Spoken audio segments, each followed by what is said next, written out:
Welcome to episode 2 of Teach Me About the Great Lakes, a podcast in which I, a Great Lakes novice, get people who are smarter than I am to teach me all about the Great Lakes. My name is Stuart Carlton, and I work with Illinois Indiana Sea Grant, and with me, as always, is Illinois Indiana Sea Grant's research coordinator, Carolyn Foley. Carolyn, how are you? I'm doing well, thanks, Stuart. How are you doing? I am also doing well, thanks. I'm super fired up to be here for episode 2. I learned a lot in recording episode 1. In addition to learning a bunch about microplastics, I also learned that I speak too fast. I say a lot. And instead of my room being an anechoic chamber, my room is an echoic chamber. So that was kind of an unfortunate thing to find out during the editing phase. But we're back now, we've learned a bunch, and we're ready to roll. So this week, I was thinking, after listening to the last episode, that I really want to get a big picture of understanding of what's going on in the Great Lakes. But before I can do that, I thought it would be really nice to go back to very first principles. I don't even know almost literally the first thing about the Great Lakes right now, and I would like to figure that out. And so to do that, I contacted Professor Michael Twiss, who is a professor of biology at Clarkson University. And so I thought it would be cool to talk to him about some basics about the Great Lakes. So let's bring on Dr. Twiss. Hello, Michael, can you hear us? Yes, I can. Thank you so much for coming on Teach Me About the Great Lakes. So tell us a little bit about what you do over at Clarkson. Well, Stuart, I'm a professor of biology, and I teach a course called Great Lakes Water Protection, and I also teach a course called Limnology. So limnology is not the study of arms and legs. Limnology is essentially freshwater oceanography.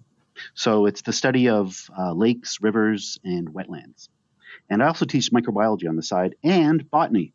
So, is that it? That's all.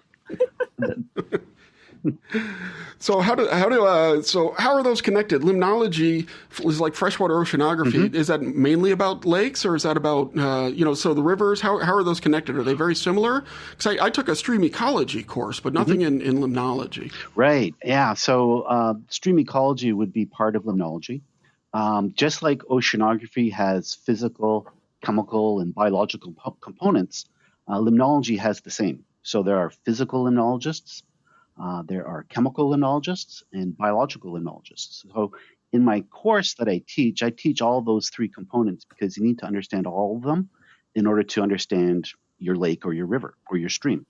I also teach an aspect of limnology which I consider to be sustainability. So our use of freshwaters and are they sustainable? So I've added a new sort of component to the classical three components of limnology. Mm-hmm. Yeah.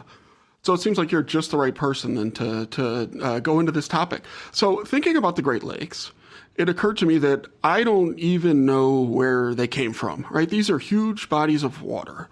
If I'm right, are they the largest inland lakes in the world? If not, they're among them.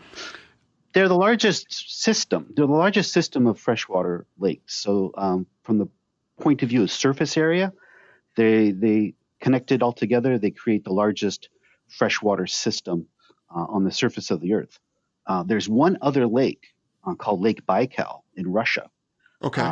It's in Siberia, and it has as much water as the Great Lakes, but it's far deeper, and it's far smaller than the entire surface area of the Great Lakes. Oh, so it's got a lot more depth to it. It's got much more depth. Yeah, it's like 4 kilometers deep, 2 to 4 kilometers deep with at least 6 kilometers of sediment. So it's an ancient lake. Whereas the Great Lakes of North America are young. They're like 10,000 years old. So they are a relatively recent feature on the surface of the earth. So there were people before the Great Lakes, and obviously there's people after the Great Lakes. So when we look at them, we consider them to be very young lakes. Yeah, so 10,000 years. So they're younger than agriculture, I guess. And they're about the same age. Yeah. Yeah. Mm-hmm. So how did they get there? Were people already in that area? And then the lakes, there's not a volcano that created lakes or an earthquake or something like that. How did it go from no water to a bunch of water right there? Okay, so to answer your first question, yes, there were people around the Great Lakes when they were forming. And in fact, there are people in the Great Lakes Basin, the Anishinaabe, who have stories about there being ice and proglacial lakes. And so that's quite intriguing. Yeah. There's also some archaeological evidence that people were doing caribou hunting on what would have been tundra on Yankee Reef in Lake Huron uh, 10,000 years ago when the lakes were actually in a drier stage, and then they filled up. That's so And cool.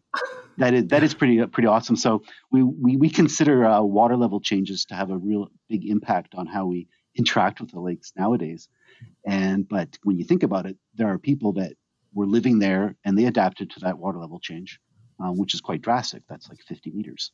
Right. So looking to the future, we can probably look to the past to realize that people got by. So getting back to the origin of the Great Lakes, um, we can take a really deep dive and go back 1 billion years. Okay, so the Earth's about 4 billion years old, and so Okay. 1 billion years ago there was a supercontinent called Rodinia. And Rodinia. Rodinia, yeah, and there were land masses that were part of it, like tectonic plates, and they pushed together, and they formed this mountain chain, and it had no name because we never know what it looked like, but we can estimate that it was higher than the Himalayas, Huh. and it was right over the Great Lakes. And now you're probably being pretty skeptical about that because you probably think that's impossible. But if you go to Lake Huron, for example, and you go to Georgian Bay, where the bedrock is right exposed to the surface of the lake, and essentially there's rock and then there's air, or rock and water and air, you can actually see the roots of that mountain system. And they've done a lot of geology to determine what the age was, geology to determine what the heat must have been, and from that they can determine how high they were. So that's 1 billion years ago, and they're gone, because of erosion and time. And so it acted to take all that material out into the Atlantic Ocean and into the rest of the Earth, North America. And so that's part of it. So there's erosion. And there's also these drastic events that occur occasionally. And we're currently in one right now, and it's glaciation. So if you look at sort of a globe or a map or Google Earth, you'll notice that there's large chunks of ice on the surface of the Earth. Sure. You look at Antarctica, you look at Greenland. Okay, so those are the remnants of glaciers that were quite larger during the last glaciation. And thinking of Greenland, that's the one that's closest to us. That ice cap extended down through North America, especially the northern reaches of it, and it's now retreating. And unfortunately, it's retreating at a rate which is unprecedented. But that is how the current shape of the Great Lakes was formed. So there is a glacier called the Laurentide ice sheet, and Laurentide is named after Laurentia, which is this old part of Rodinia. So that's where the name came from. Oh, right. And so that's when you hear about the Laurentian Great Lakes. Is that related to the same thing then? That's right. Yeah. So we call them the North American Great Lakes or the Laurentian Great Lakes, and that's to distinguish them from other Great Lakes around the Earth, like the African Great Lakes, which have a totally different origin. They're formed by the continent of Africa splitting apart, and it's creating these rifts or troughs, and they fill full of water. So they have a different origin. Yeah. So the Great Lakes are actually very shallow compared to other Great Lakes, like super shallow. How shallow are they? Well, they're so shallow that when we do research on Lake Erie, we've joked that if the ship ever sinks in the Central Basin, all you have to do is climb up on the mast and you'll be out of the water. And so, yeah, and if you think about it, there you are, and the lakes are so large that you can't see the shore, but it's really shallow. So you think of it, it's almost like a film of water over the surface. I think the maximum depth is like 400 meters, 600 meters out in Lake Superior. But they're very large. They're very large. But if you do it to scale, if you draw a map of it to scale, it's really a thin film of water on the surface of the Earth. Yeah. But it's all fresh water, and that's amazing that it's fresh water. Yeah. So can I ask a question? Yeah. So you talk about Great Lakes and things like that, and so there are loads and loads and loads of tiny inland lakes, right? What is the definition that makes a lake great? Okay, so the limnologists, Great Lakes limnologists, kind of go by a rule of thumb that it's got to be like 500 kilometers squared in surface area. And so that would be a lake that's about 13 miles by 13 miles if it was a square lake. And so what happens when a lake is that size is that it behaves a lot differently than a smaller lake. You get, currents, like you can get currents caused by Coriolis effects. And that you don't get in a small lake because they don't have the same mass. Whereas in larger lakes, you end up with these larger masses. So you have a physically quite a different system. And I'll just, so I'm a fellow born in Canada, now lives in the US. So I just want to say really quickly, because I get a lot of grief about talking in the metric system, they're about 3 feet in 1 meter. So yeah, about 3 feet, 1 meter. Yeah. What I use for a rule of thumb is 100 kilometers is 60 miles. So when you're driving down the road in Canada, you're going about 100 kilometers an hour or a mile a minute. So you feel like you get places a lot faster in Canada when you're driving down the highway. You're like, I'm killing this. Yeah. Okay. And the temperature is a lot colder. You'll notice it'll go from 32 to 0.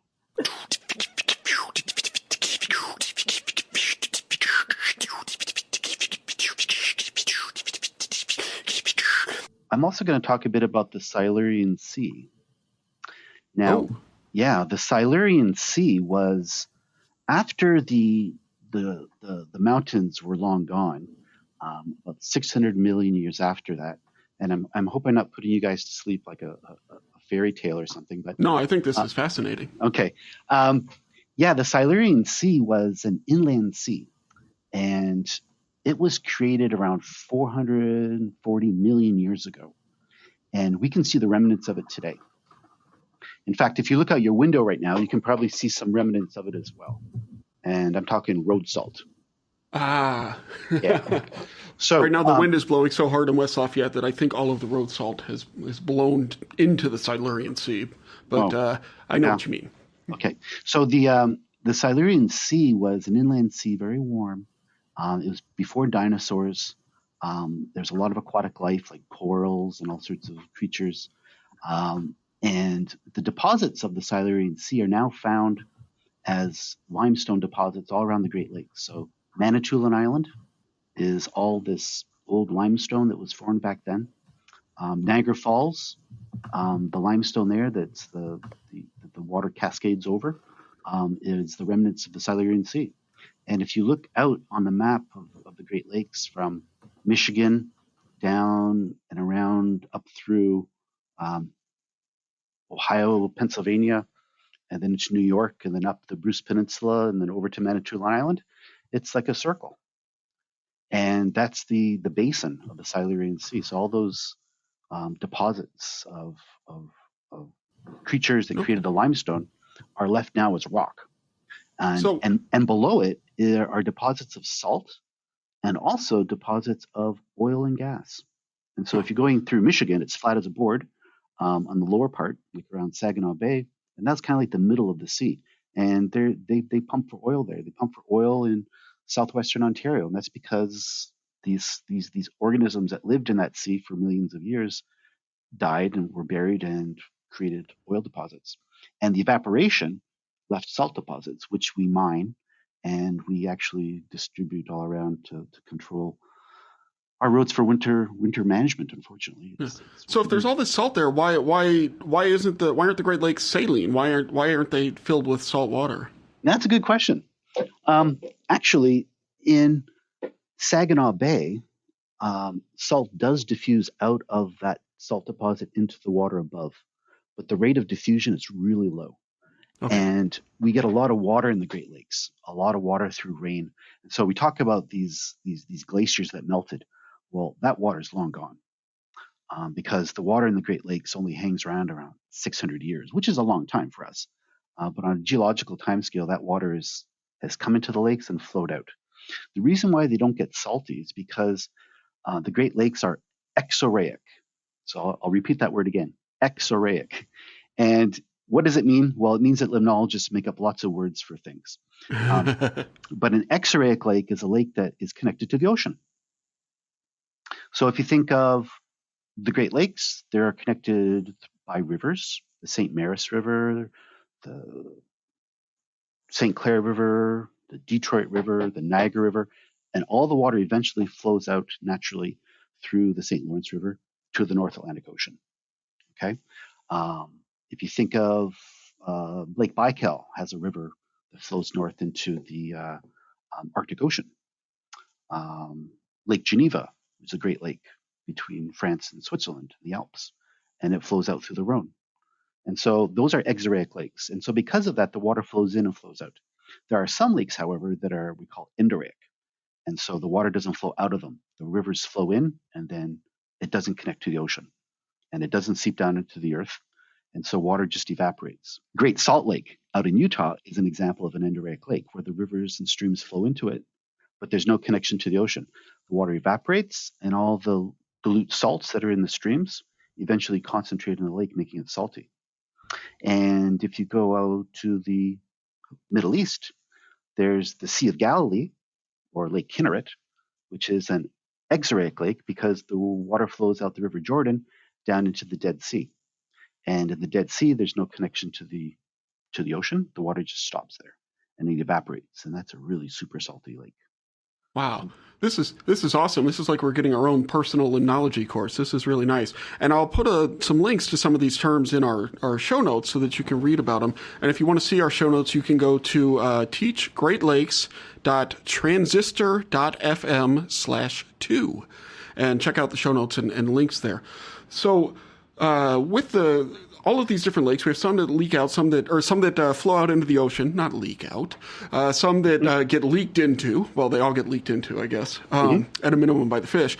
But and I have a question, though. Maybe you can help since I'm getting a personal limnology lesson. I'm from New Orleans, where I was born and raised, and so there we have Lake Pontchartrain, which is not really a lake at all, is it? It is. It's a lake. It's a lake. Yep. It was formed by. We call it a coastal lake. It's right on the coast, and it was probably caused by at some time a storm that built up some sediments and essentially prevented a bay or cut off a bay from the ocean, and then filled up with river water and flows out.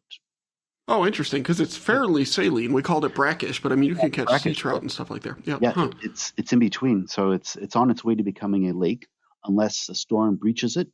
And it'll just become part of the coastal Gulf of Mexico. Yeah, unfortunately, I think you meant to say until a storm reaches it, but we'll see. It's inevitable. It can either get stronger and create more of a distinct lake, or it can just revert back to where it originally was, which was part of the Gulf of Mexico coast. Yeah.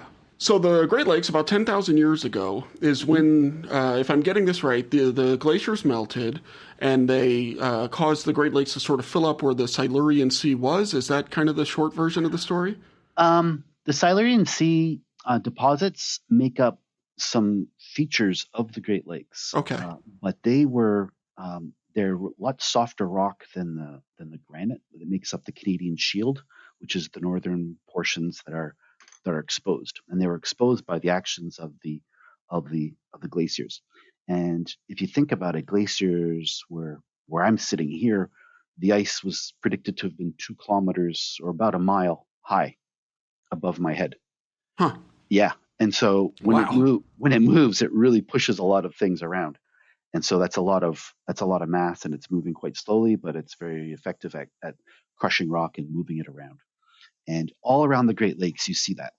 The Scarborough Bluffs beside Toronto are a pile of gravel, rocks, and sand that are just left there. And it's a really hazardous place because it's still eroding, and because it's unstable, because it's just leftovers when the glaciers left and melted, all this rock that was pushed in front. Really good farmland down in the U.S. on the U.S. sides of the Great Lakes, because a lot of the soils were pushed down and deposited there. And if you go into the north shore of Lake Superior, Lake Huron, not to mention the harsh weather, the soils are quite thin, and that's a remnant of the glaciation. So it has Interesting. So a lot of our great farmland in this area is because of the Great Lakes, essentially. Because of the glacier that created them. Okay. Yeah, and so after the ice left the region, the land was actually depressed, and depressed in the sense of think those mattresses where you sit on the mattress and you leave an imprint and then you pull your hand away and then it starts to slowly move back.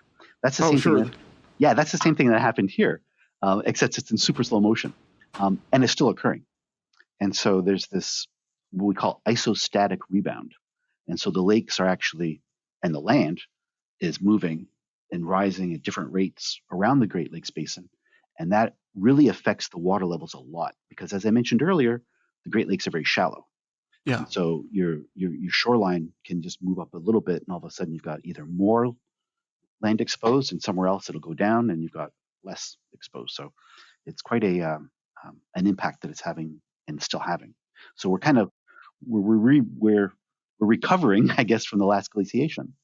So then going forward, if we project forward 10,000 years, when you and I are sitting back for episode number, at that point it'll be well into the 50 or 60,000 of this podcast. Yeah, and we're looking at the Great Lakes. What changes will we be talking about then? What I think would be really cool is being there when Niagara River eventually erodes the falls, erode back to Lake Erie. And so what you're going to get there is a lake where the eastern basin of Lake Erie is. And the central basin and western basin will just be an extension of the Detroit River. Huh. Yeah. That's and one so what's thing. the time frame on that? You can calculate it, but it's slowed down a lot because what Canada and the United States do now is they divert the water from a considerable amount of the water is diverted out of Niagara Falls. Oh, sure. To create hydropower. And so there's just enough water to make it look impressive. And because of that, the rate of erosion has slowed tremendously.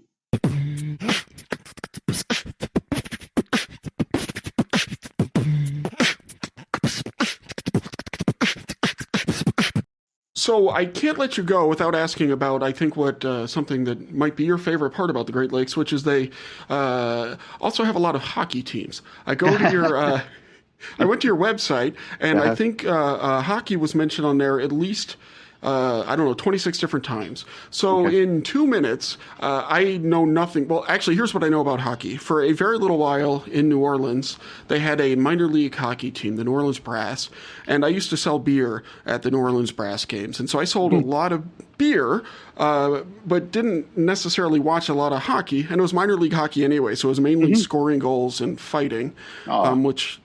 I guess is part of it. But so what is your 90-second NHL analysis for this year so that we can look back and think about it? Wow, that's thanks a lot for the opportunity to talk about hockey because Clarkson University is a big hockey place. Oh, perfect.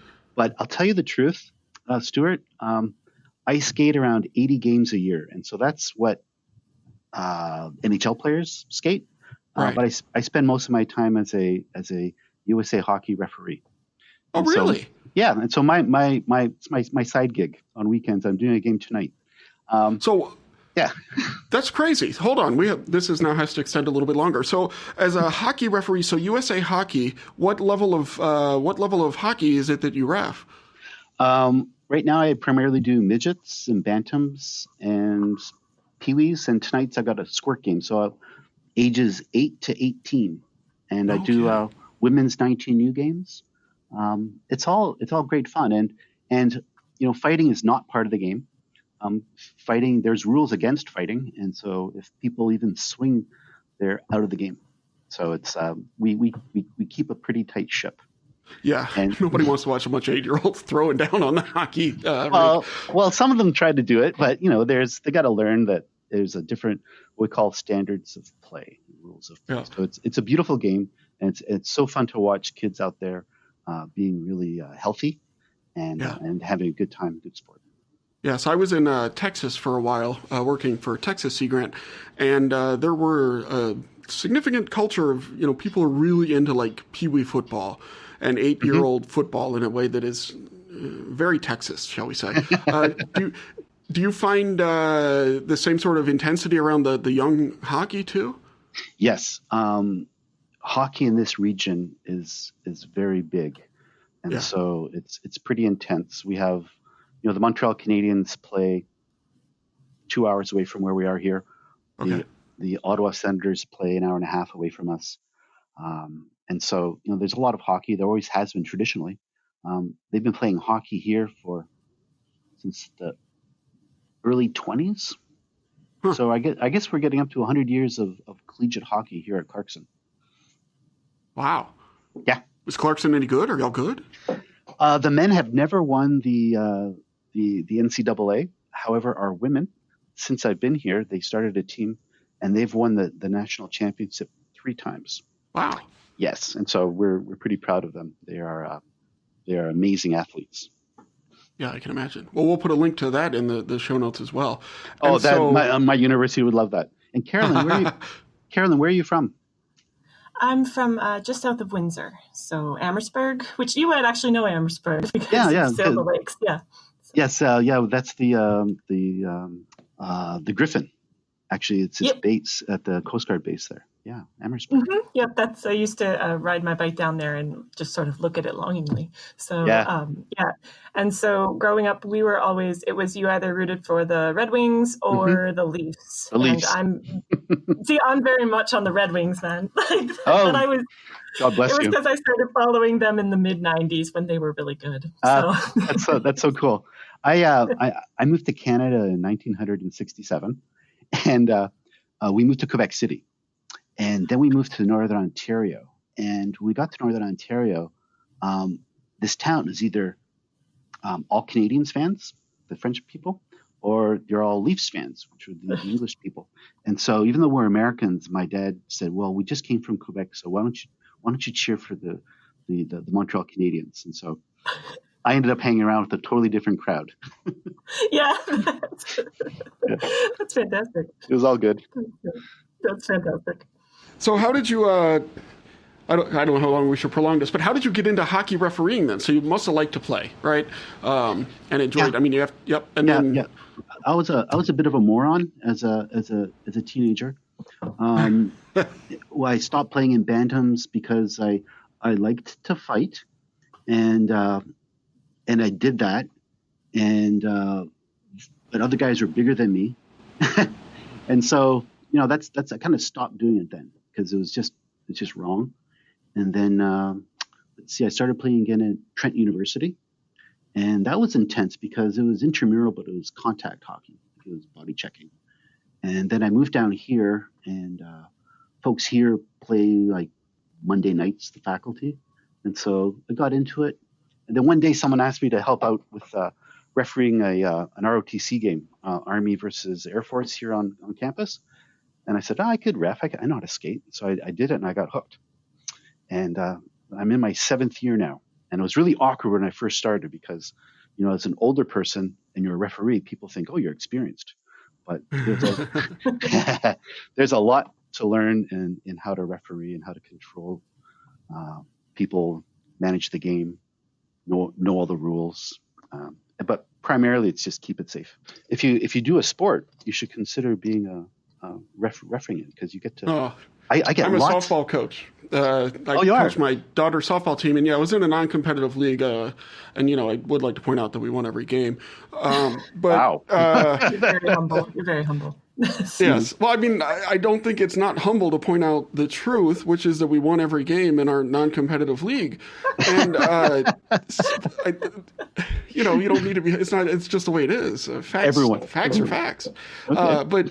But I found that the biggest, we actually did run into in this non-competitive league one parent issue. Oh, yeah. And it's like, holy moly. Because, people take things seriously. So bringing this back, let's bring it all the way back around to our raison d'etre. That's French for those of you in Canada. With the Great Lakes, here's the real reason I brought you on. What would it take to freeze a Great Lake thick enough that we could play hockey on it? That is the real question. That's a lot of loss of heat. I know a So, buddy of mine, Mike McKay at the University of Windsor, worked with folks from the U.S. Coast Guard, and they actually got out and skated around on Lake Erie one year. no kidding. Oh, kid you not. No, it's great. Yeah. And I might mention that every year since 2005, we have been playing a fundraising hockey game at the International Association for Great Lakes Research. Oh, And no kidding. I'm the commissioner. I started it all, and we raise tens of dollars every year. Actually, hundreds of dollars, I should say. And so we play hockey. It's Canada versus USA, and it's fun to do. And so we played in Detroit, we played in Toledo, Toronto, Hamilton, Peterborough. Yep, we play all around. And what do y'all raise money for? Is it for Agler itself, or is it for a charity, a different charity, or? No, it's all for the Agler Scholarship, because a number of us have benefited from the Agler Scholarship, and so we're trying to give money back to the association to support other students who want to study the Great Lakes. Well, that's awesome. Sounds like a really fascinating field, and we really appreciate you taking a few minutes to teach us about this. Now, if people are interested in learning more, they can go to your webpage, which I will link to in the show notes. And I believe you're also on Twitter. Is that right? Do you have a Twitter handle that you'd like to share? Yes, I do. It's at mtwis. At mtwis, and we'll also link to that in our show notes, which again are at teachgreatlakes.transistor.fm/2, because this is episode number 2. Well, Dr. Michael Twist, thank you so much for taking a few minutes to teach us about the Great Lakes. Well, you're welcome, Stuart, and it's been nice talking with you and Carolyn today about the Great Lakes. Well, that was a really interesting interview, Carolyn. What's something that you learned about the Great Lakes today? I learned that there's evidence that caribou hunting took place on one of the reefs out in the Great Lakes, and that is just brilliant. Brilliant. How about you, Stuart? It's really on brand of you to have learned that and to have loved how brilliant that is. I learned that the Great Lakes are like 10,000 years old. I had no idea. Absolutely no idea. So that, to me, is pretty interesting stuff. Thank you so much for tuning in to teach me about the Great Lakes. We'll be back again next month with a new episode. In the meantime, I encourage you to check out Sea Grant at iicgrant.org. Feel free to follow the Sea Grant, Illinois Indiana Sea Grant on Twitter at twitter.com/ILIN Sea Grant for Illinois Indiana Sea Grant. And you can follow the show too on Twitter at Teach Great Lakes. Sorry, I just made the account like yesterday, and so I'm still learning this stuff. Anyway, at Teach Great Lakes. And if you have questions, there is no question too stupid for this podcast, because I promise you, nobody knows less about the Great Lakes than I do, at least right now. When Michael and I are back here in 50,000 years, I'll know a lot. But until then, we'll see you next time.